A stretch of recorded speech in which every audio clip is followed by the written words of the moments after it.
Hola, ¿qué tal? Soy Juan Guillermo Cardoso. Y yo soy María Juliana Restrepo. Bienvenidos a este video podcast donde hablaremos de psicología. Recordemos que la psicología es la ciencia que estudia, comprende y explica la mente y el comportamiento humanos. Bueno, y para empezar en esta primera sesión, en esta primera entrega, vamos a hablar acerca de estas estructuras, de estas funciones que se desarrollan en la infancia y en la niñez, que tienen esos periodos críticos en estas diferentes etapas del desarrollo. Cuéntanos, Juli, un poco sobre los niños salvajes.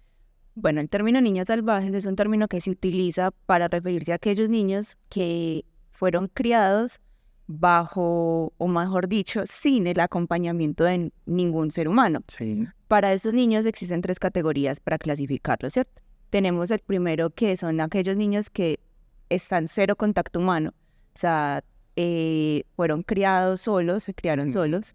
Por otro lado, tenemos aquellos niños que sí tuvieron un acompañamiento, pero no humano, sino animal. Se han visto casos de monos, los más comunes siempre han sido monos, pero también han habido lobos. Sí.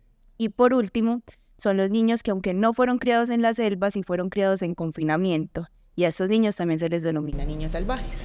Claro, y uno pensaría que, que son pocos los casos, que son hechos muy aislados, pero realmente a lo largo de la historia humana han habido muchos, ¿cierto? Y hay muchos que han sido documentados. Y para empezar con un ejemplo, y en el orden de las categorías que mencionas, tenemos, por ejemplo, el caso de Víctor de Aveirón, que era un niño que se le encontraba correteando. Esto ocurrió en 1797, hace ratico ya, pero se le encontraba correteando, persiguiendo animales para cazarlos y comerlos. Buscando vallas en el suelo, desenterrando raíces, plantas, trepando los árboles. Todo esto sucedió en la región de Aveirón, por eso se le conoce como Víctor de Aveirón. ¿En Francia? Sí, cerca de los Pirineos. Cuando se logró capturar, porque a este niño se le captura e inicialmente se cree que es un niño con un retraso en el desarrollo cognitivo, que bueno, Sí. sí lo tenía, pero a medida que se comenzó a hacerle los estudios, a analizarlo, los médicos o el médico que lo intervino se dio cuenta de que había sido un niño que había crecido en ausencia de otros seres humanos. ¿Por qué? Porque poseía, digamos, una incapacidad para la socialización, ¿sí? Para relacionarse con el otro. No entendía el lenguaje habitual humano, digamos que él desarrolló, respondía a aullidos, ¿cierto? A los sonidos de animales, a las ramas de los árboles, pero el lenguaje humano no era capaz de manifestarlo. También aparte de que se movía, se desplazaba en sus 4 extremidades como un animal. Hacía pues uso de sus manos para apoyar su peso y también le daba como digamos un uso útil a los dedos de los pies. Aparte que se le encontró con una herida muy grande, sí, una cicatriz muy grande pues ya en el cuello, con lo que se supuso de que por eso era que lo habían abandonado, que lo habían dado por muerto.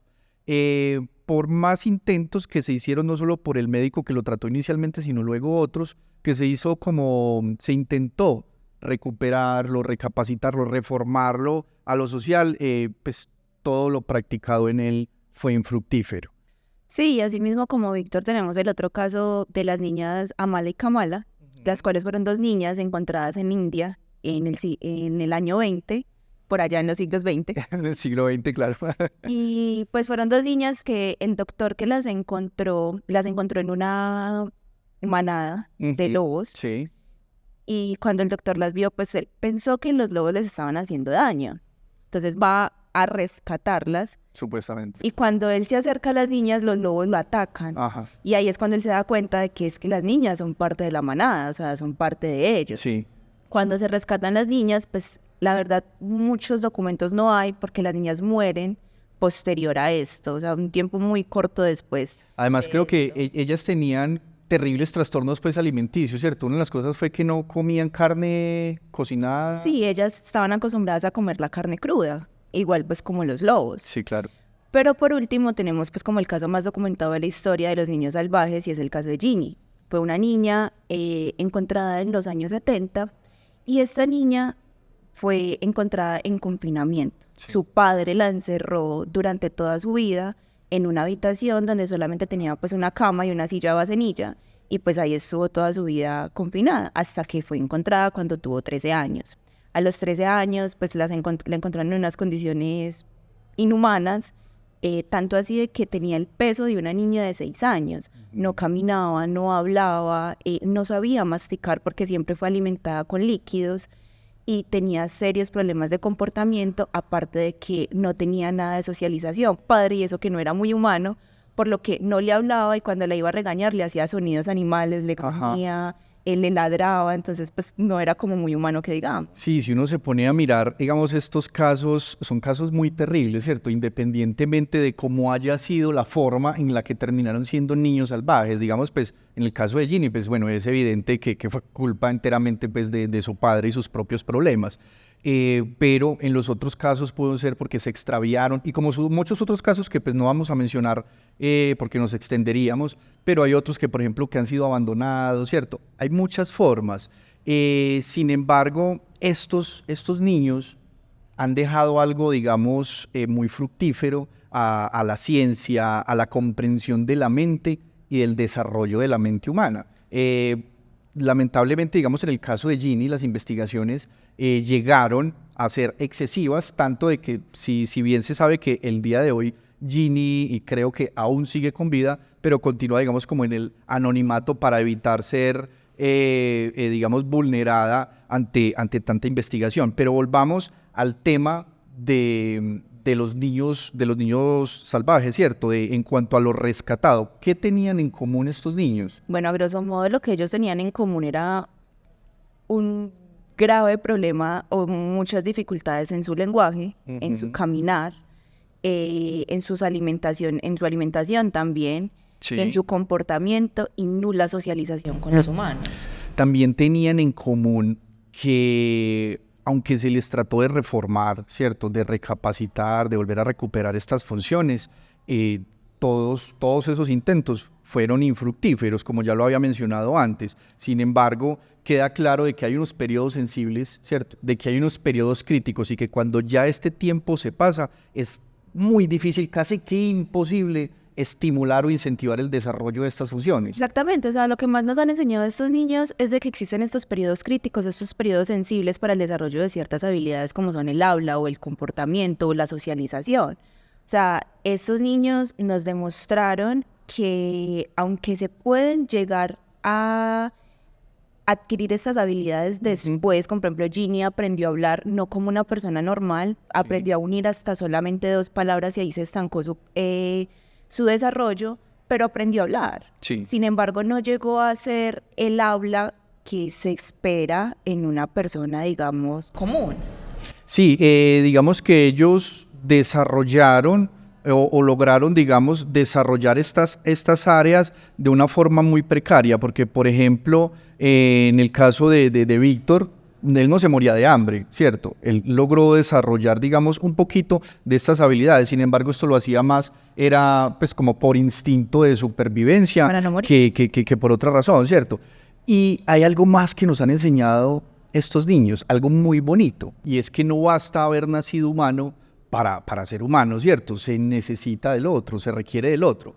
Pero bueno, volviendo a estas áreas del desarrollo, a los periodos críticos y sensibles que nos mencionabas, no hay que ir tan lejos, no hay que irnos tan al extremo de, digamos, de los casos de los niños salvajes para que haya alguna afectación, ¿sí?, en la cotidianidad de la vida, en las vicisitudes de la vida que llaman, ¿cierto?, en todo lo que pasa habitualmente. Imaginémonos esto por un momento.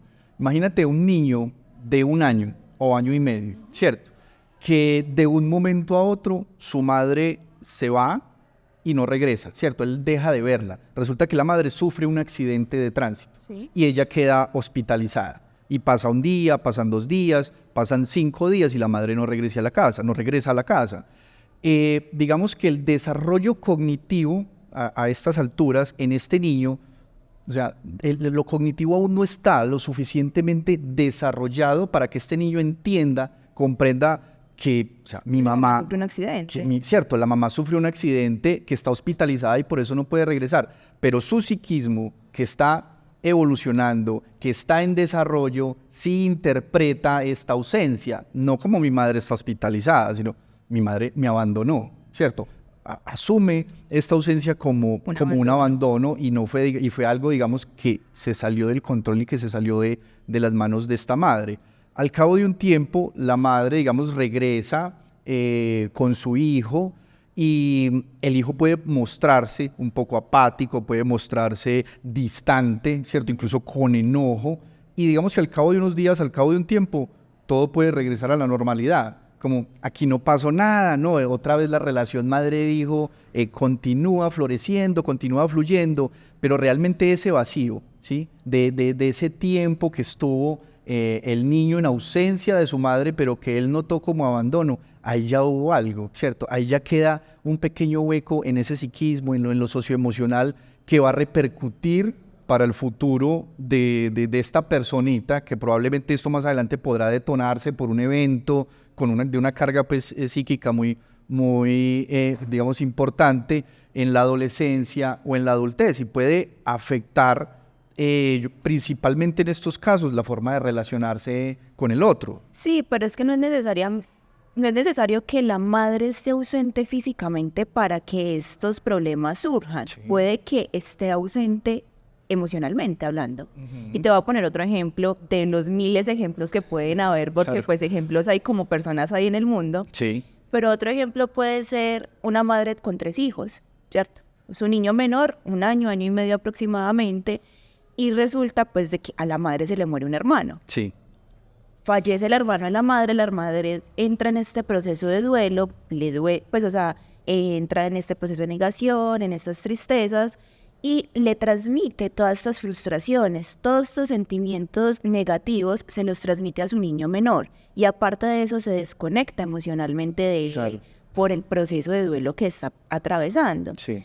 Entonces, al paso del tiempo, se puede llegar a notar una diferencia abismal en el desarrollo socioemocional, en el desarrollo conductual, sí, de ese niño pequeño y sus 2 niños mayores, sin llegar pues como al punto de llegar a compararlos. Claro, por ejemplo, con estos primeros niños con quien sí estuvo disponible emocionalmente, ¿cierto? Con quien no digamos, se vio afectada esta maternidad.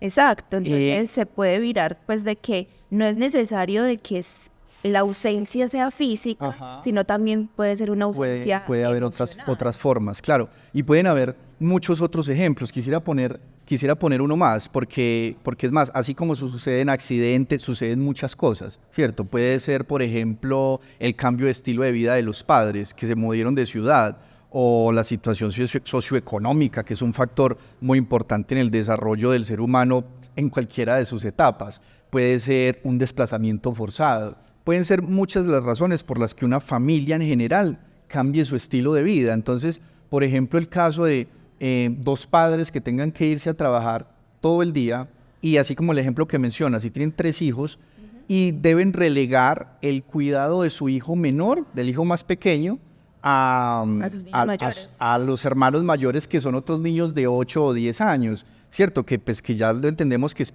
por una necesidad. Que si bien estos niños ya saben hacer los quehaceres de la casa, pues no es igual el cuidado que puede brindar un adulto al cuidado que pueden brindarle estos niños, generando también pues, repercusiones y seguramente diferencias que se van a notar más adelante. Y la verdad es que ejemplos podríamos continuar, ¿cierto? Sí. Ejemplos podrían haber muchos, pero en lo que nos vamos a centrar son en las áreas de desarrollo que mencionabas anteriormente. Cuéntanos, Juli, ¿cuáles son estas áreas que tienen estos tiempos críticos? Bueno, a grosso modo, esas áreas que tienen estos tiempos críticos en el desarrollo, en la infancia específicamente, sería el desarrollo del lenguaje, el desarrollo cognitivo, el desarrollo conductual y el desarrollo socioemocional. Sí. Esto sería, grosso modo, pues como estas 4 áreas, entendiendo pues de que estas 4 áreas tienen sus subáreas y estas subáreas, sí, tienen más subáreas y así se van continuamente. Sí. Pero pues a grosso modo son estas 4 áreas. Y bueno, y estas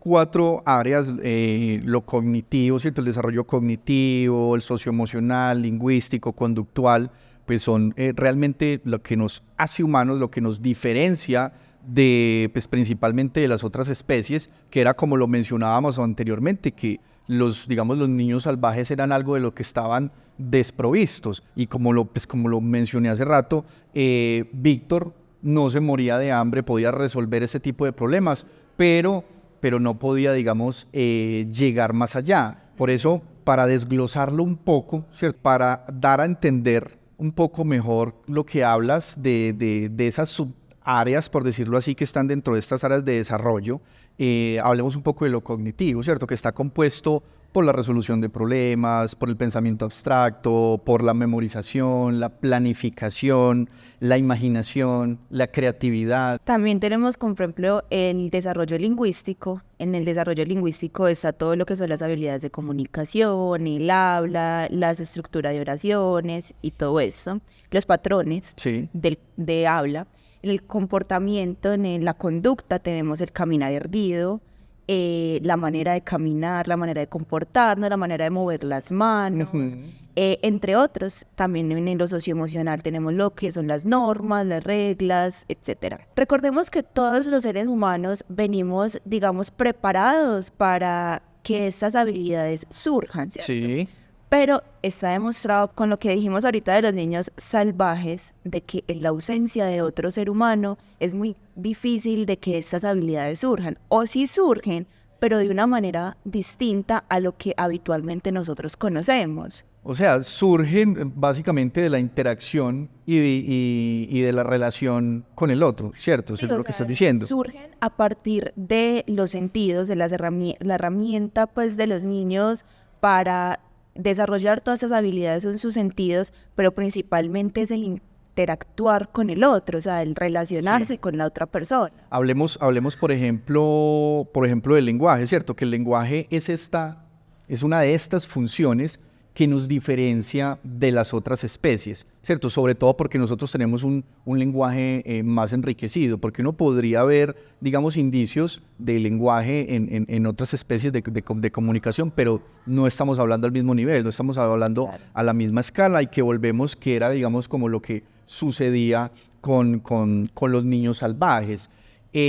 Otra característica de esta función es que si bien el ser humano viene, digamos, capacitado o condicionado para que se dé, para que surja el lenguaje, existen formas, existen maneras de tener una estimulación para que se dé. ¿Cómo se hace esto? Bueno, tenemos que tener en cuenta una cosa, y es de que hay una diferencia entre el lenguaje e idioma. Claro, ¿cierto? es importante. El tema de los periodos críticos, del periodo sensible del lenguaje, llega con Ginny, se descubrió hasta el inicio de la pubertad. O sea, los niños pueden aprender a hablar hasta el inicio de la pubertad. Sin embargo, hay unos periodos sensibles, de extrema de máxima sensibilidad. que es hasta los 6 años.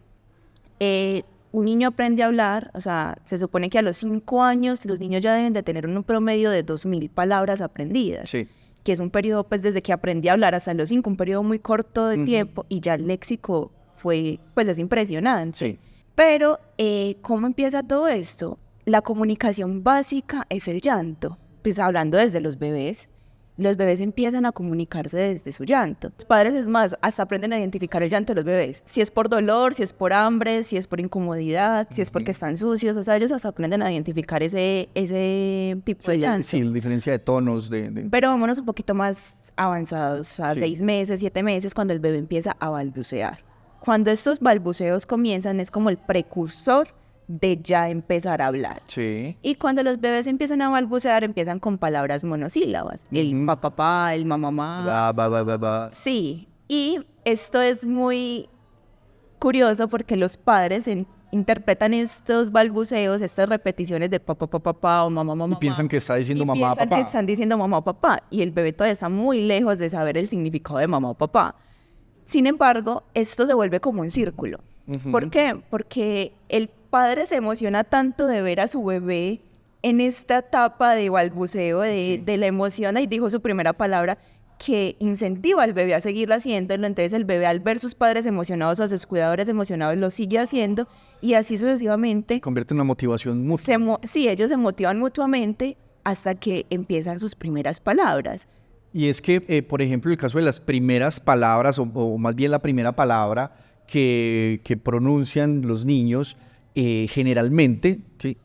son las palabras que escucha que los adultos a su alrededor, que su cuidador, que su agente maternante, padre, madre, están repitiendo constantemente, ¿cierto? De todos esos sonidos que hay a su alrededor. Aquí hay un caso muy, muy charro, que es el caso de una madre que era muy restrictiva y mencionaba mucho la palabra no, no, no, ¿cierto? Entonces le decía, no hagas esto, ¿cierto? No, que te caes, no, cuidado con eso, no por aquí, no por allá. La primera palabra de su hija no fue mamá, sino no. No, y la llamaba no, y la llamó no durante un tiempo porque pues esa señora que la cuidaba no hacía sino decir no, no, no, y ya terminó llamándola no durante gran tiempo.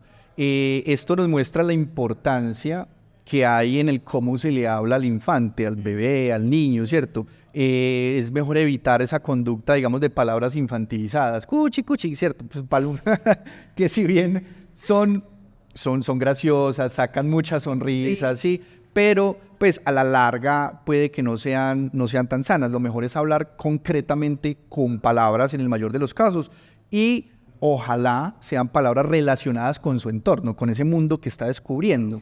Exactamente, tú lo dijiste ahorita, los niños aprenden por medio de la imitación, por medio de lo que escuchan. Entonces, lo que yo les decía ahorita de un niño de 5 años, se supone que su léxico ya tiene 2000 palabras, pero son palabras de su cotidianidad, o sea, son palabras de su entorno. ¿Y cómo las aprenden si nosotros no se las vamos a enseñar? Entonces, un ejemplo, un niño ya está hablando, pero va a la cocina y señala el tetero y yo inmediatamente, pero no lo menciona, e inmediatamente yo cojo el tetero y se lo doy. Y hay una estimulación del lenguaje. Hay una estimulación del lenguaje. Por lo menos el lenguaje verbal. Exactamente. Entonces, con este acto el niño señala, yo entrego, el niño señala, yo entrego, yo no le estoy estimulando al niño a enseñarle que eso es un tetero, a enseñarle la palabra tetero y no solamente la palabra, sino el significado del objeto. O sea, una vez un niño me llegó y yo le pregunté que cuántos años tenía y me hizo así. Cuando yo le pregunté, ¿y eso cuánto es? Me dijo 2000. Entonces, no, o sea, todavía no aprenden cómo a dimensionar el objeto con la palabra. Entonces es importante estimular también este desarrollo de, como padres, enseñarles la estimulación de, pues, o sea, la relación objeto-palabra. Que ahí viene algo que tocamos ahorita así como superficialmente, que es el desarrollo de la memoria, que es otra de estas funciones que también, digamos, nos hace muy humanos, ¿sí? Que es otra función que es indispensable para el desarrollo de toda la vida, y sobre todo de una vida sana, de una vida activa, de una vida productiva, y para que se vaya desarrollando el lenguaje y vaya aumentando ese léxico que tú mencionas, se hace necesario también de que se vaya incrementando las capacidades que tenemos en la memoria, que si bien ya como lo habíamos mencionado antes, está muy influenciado el desarrollo y el fortalecimiento de la memoria en la relación con el otro. Y así a medida, digamos, que se van aumentando las palabras, que se va aumentando la relación con los objetos, a medida que se va aumentando la relación con otras personas, asimismo se puede ir aumentando esa capacidad de memoria a través de la interacción con el otro. Sí, es de que todo esto es un conjunto de todo. O sea, para incentivar la memoria hay que incentivar el lenguaje, para incentivar el lenguaje hay que incentivar el reconocimiento. Todas las funciones interactúan entre sí. Pero una de las maneras más fáciles y más bonitas de enseñarle a los niños el desarrollo de todas estas habilidades es por medio de los juegos. Porque pues igual no hay que olvidar de que siguen siendo niños. Sí. Entonces, por medio del juego es una manera de estimular estas capacidades.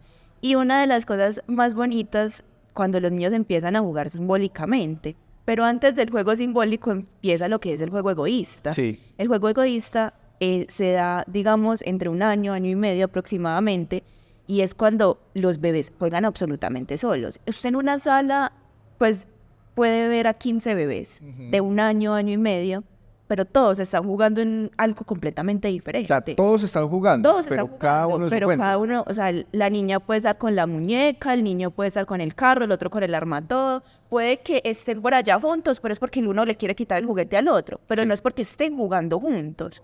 A partir de los 2 años y medio, 3 años, empieza a tener un juego conjunto, los juegos organizados. Y esos juegos organizados empiezan principalmente en los juegos simbólicos. Y estos juegos simbólicos varían dependiendo de la cultura o el entorno en el que se cría el niño. Claro. ¿A qué me refiero con juegos simbólicos? Estos juegos simbólicos son aquellos juegos que representan lo que hacen los adultos. la escuelita, la casita, el mercado, la tienda, el profesor, etcétera. Pero eso también varía dependiendo pues el entorno del niño. O sea, Sí, si claro. el niño ve a su mamá cocinando, pues va a jugar a cocinar. Pero por otro lado, pues el niño de granja, Sí. que ve a su mamá ordeñando vacas, entonces pues va a jugar a con ordeñar. vaquitas y con caballitos, ordeñar ¿cierto? vacas. Claro, y ahí va surgiendo, digamos, la estimulación de otra función, por decirlo de esta forma, que es la imaginación, que es algo Claro. también muy importante, muy significativo de nosotros los seres humanos. Hace unos días alguien me preguntaba como acerca de la imaginación de los niños, si un niño muy pequeño o los De los bebés, bebés. sí, si tenían imaginación. Y pues bueno, resulta que sí, hay estudios que lo demuestran, autores que han hecho investigaciones al respecto, entre ellas podemos mencionar, digamos, a Mahler y sus colaboradores, en las que se puede rastrear la imaginación hasta el evento de la lactancia, por ejemplo, ¿cierto? Entonces tenemos este bebé lactante que tiene su pulgar en la boca, ¿cierto? Tiene un pulgar, el pulgar de la mano izquierda en su boca y con su mano derecha está tocando el seno materno, ¿sí? Que si bien digamos, ese palpar el seno con su mano está nutriendo psíquicamente, el hecho de tener el pulgar en la boca no es que suceda algo malo con el niño, no es que se está equivocando, ay, pasó algo malo con mi bebé, pues, ¿qué le pasa si no le sale nada? Lo que sucede es algo muy importante y es que está transfiriendo el evento de la lactancia a la imaginación. Entonces, así como lo hace con el pulgar, lo puede hacer con el tetero, lo puede hacer con un chupo, lo puede hacer con una manta, ¿cierto? Diferentes formas. Más adelante ya con el dedo en la boca o el chupo en la boca, ya no necesariamente evoca el momento de la lactancia, sino que puede estar imaginando otro mundo de cosas conforme va creciendo, ¿cierto? Conforme se va relacionando con su entorno y con su agente maternante, por ejemplo. Claro, y es de que, o sea, la imaginación, la estimulación, todo esto va a permitir el desarrollo de todas estas habilidades que se necesitan para ser un adulto funcional. Sí. Pero entremos al tema de lo socioemocional, que hemos tocado como un poquito por Sí. ahí, por allá. En el tema de lo socioemocional también se estimula mucho a través del juego, Sí. ¿cierto? Por ejemplo, dos niños que están jugando, cuando ya empiezan en esta etapa de sus juegos compartidos, aprenden mucho de la cultura, de la sociedad y aprenden mucho de lo socioemocional a partir del juego. Porque lo que decías hace rato, juegan con respecto a lo que sucede a su alrededor. Sí, y si usted se pone a ver los juegos de los niños tienen reglas, tienen leyes, y si no las respetas te vas del juego, y ellos son muy estrictos con esas reglas de los juegos. Y así es que se le puede enseñar a los niños a empezar a adquirir las leyes y las normas de una sociedad por fuera de las normas de la casa, del colegio y etcétera. También el hecho de compartir emociones, el hecho de sentir importante. unas emociones, tanto las propias como las otras, y volviendo a los ejemplos, niños que están jugando, al amiguito se le quebró un juguete, se cayó, se resbaló, se aporrió y se pone a llorar. Sí.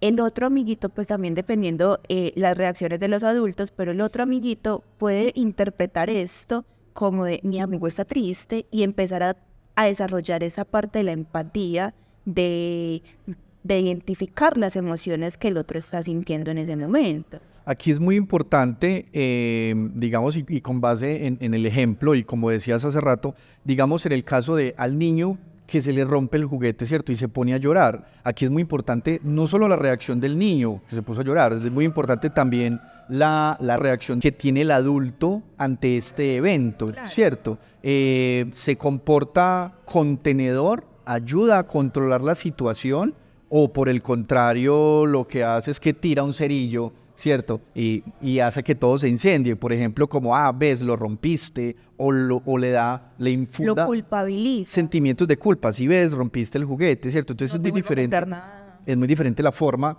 en cómo reacciona el adulto también hacia esta reacción o hacia este evento del niño. Y aquí, hablando del llanto y de cuando lloran los niños, hay un ejemplo que quiero poner, sobre todo, digamos, en esta cultura muy machista que tenemos, ¿cierto?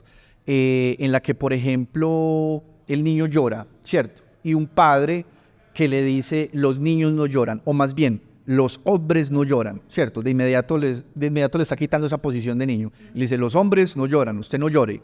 Entonces, le está de entrada invalidando esas emociones, ¿sí? El niño está pequeño, está aprendiendo a conocer el mundo, está siendo abrumado por este montón de emociones que él no sabe qué sucede. Además que una emoción es un llamado a la acción. Y el papá le está diciendo, no, usted no puede llorar. Reprímalo. Usted es un hombre, sí, los hombres no tienen derecho a tener esos sentimientos, reprímalo, pero reprimir una emoción no va a hacer que desaparezca la emoción, ¿sí? Va a quedar ahí, lo dice la palabra, pues va a generar una represión. Más adelante llega este padre a consulta y pregunta cómo hace, digamos, para que su hijo mejore, porque él ha notado de que se ha comportado, que ha comenzado a comportarse muy agresivo, de que ha comenzado, digamos, que le ha pegado a las mascotas, aunque les demuestra amor, que le pega a los compañeritos, o que rompe los juguetes de otro,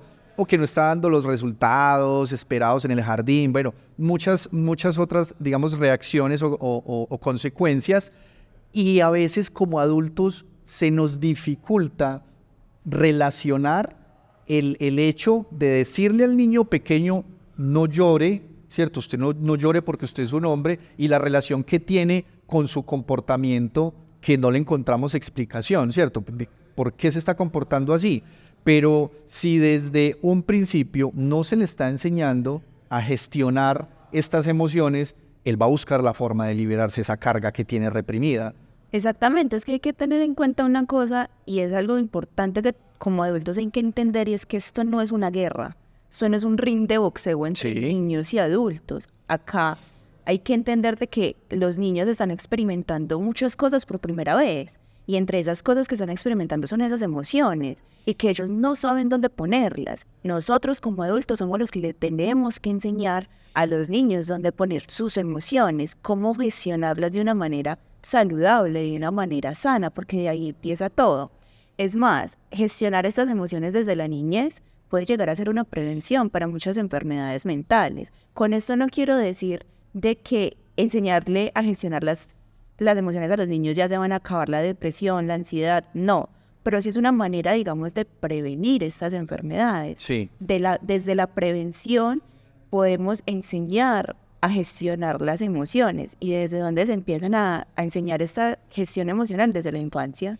Y hablando, digamos, de las relaciones, de esta gestión de lo socioemocional, hay algo muy importante que es el apego, ¿cierto? Que es el vínculo del apego. El vínculo del apego es esa capacidad, ¿cierto? O es esa relación que desarrolla el niño, el infante, como para poder establecer en su agente maternante un eje desde el cual explorar de una forma segura el mundo, ¿cierto? Ese mundo que cada vez, digamos, se va volviendo más amplio, y la fortaleza o la fuerza de este vínculo determina o indica la capacidad que tiene el niño, digamos, para desplazarse de forma segura, para actuar de forma segura con el resto del mundo. Este vínculo de apego generalmente, o lo que debería ser sano, es que lo desarrolle con su agente maternante, y ojalá solo con uno, ¿cierto? ¿Qué pasa si se desarrolla con varios? Pues cuando se desarrolla con varios, pues ya ocurre, digamos, un desorden de apego temprano por apegos múltiples, que uno pensaría, ay, no, está bien de que desarrolle ese vínculo de apego con varias personas, pero eso no está sano. Eso va a crear, digamos, una confusión en este psiquismo en desarrollo, que más adelante va a tener repercusiones en la forma en cómo se vincula con el otro, cómo se relaciona con el otro. Y en el caso del apego es fundamental para la relación con la pareja, ¿cierto? Para las relaciones de pareja. Y bueno, aquí nos da el pie para continuar a un área, sí, para continuar avanzando. Hablemos de lo conductual, pasemos a lo conductual, ¿cierto? Hablemos del caminar, que si bien el caminar hace, digamos, parte de lo psicomotriz, ¿cierto? De la motricidad, el caminar también es algo muy conductual, Claro. ¿Cierto? Porque, por ejemplo, vos dices, "Ve, mira que él como camina, parece un pingüino", ¿cierto? ¿Cierto? Hay muchos ejemplos de cómo el caminar, o diría alguien por allá en mi infancia, camina porque ve caminar, ¿sí? Y realmente no hay algo de malo en eso, realmente es algo muy humano. Los humanos caminamos por el ejemplo del otro y podemos verlo, digamos, en el ejemplo de los niños salvajes. Entonces, el caminar erguido es también una de esas funciones que nos hace seres humanos, ¿cierto? Que nos hace humanos. Eso también pues da importancia o muestra la importancia del ambiente. Sí, es que lo que tú decías ahorita de caminar como un pingüino, Ajá. ahí podemos entrar, o se puede entrar en dos temas. Uno camina como un pingüino por imitación o por genética, y las dos son correctas. O sea, está el tema de Sí. ambiente versus la genética, y es de que verdaderamente las dos son completamente ciertas. Yo puedo comportarme de cierta manera, caminar, mover las manos, los ojos, la boca, de cierta manera igualita a mi mamá, Ujú. porque la veo y la imito o porque genéticamente vengo condicionada Que es para como hacerlo. lo que sucede, por ejemplo, con como los niños adoptados, ¿cierto? O en el caso que ven un hombre y un niño, ¿sí? Y dicen, ay, el niño es igualito al papá, pero puede que ese no sea el papá, en muchos casos no lo es, pero sí se comporta de forma igual, pero porque lo ha aprendido lo ha aprendido en el hogar, lo ha aprendido Con en su esto entorno. del aprendizaje hay que entender pues de que hemos hablado mucho de la niñez, de los bebés y todo, pero estos hitos que se desarrollan no solamente son en en esta etapa Tan temprana, solo tan que es que temprana. entre más temprana la etapa, ya más cosas suceden, es mucho más más surge. importante. Pero esto va a atravesar toda la niñez. Digamos, Ujú. los primeros 2, 3 años de vida, el aprendizaje es mucho, ¿verdad? Porque en estos 3 primeros años de vida el niño aprende a caminar, aprende a hablar, aprende a correr, a frenar, porque pues una cosa es correr y otra cosa es frenar, que no te frene la pared, Importante. etcétera. Pero digamos que los niños bebés aprenden a caminar, pero su marcha es muy rara. O sea, si ustedes los ven, caminan como robots, no con los pies adentro, con los pies afuera. Sí. Y esto es para equilibrarse. Mediante van creciendo, los niños van enderezando su marcha. Igual con el habla, o sea, ellos empiezan a hablar de una manera, a veces saltando palabras, cortando palabras, y mediante van creciendo, van desarrollando más estas habilidades. Entonces, esto es un continuo desarrollo durante toda la niñez. Bueno, hablando del desarrollo, de las diferentes áreas de desarrollo que tienen los niños, ¿cierto? No solo existen, digamos, periodos críticos o periodos sensibles, también hay algunas áreas que no se pueden desarrollar hasta llegado determinado momento, hasta alcanzado determinado momento. Por ejemplo, como en el hecho de cuando los niños, si vos tenés medio litro de agua, Sí, ¿sí? Y lo echas en un vaso delgado y alto, sí. y luego el mismo medio litro lo echas en un vaso pequeño y gordito, y tú le preguntas a un niño antes de los 7 años, por ejemplo, él te va a decir que el que tiene más agua es el más largo, ¿cierto? Es el más alto.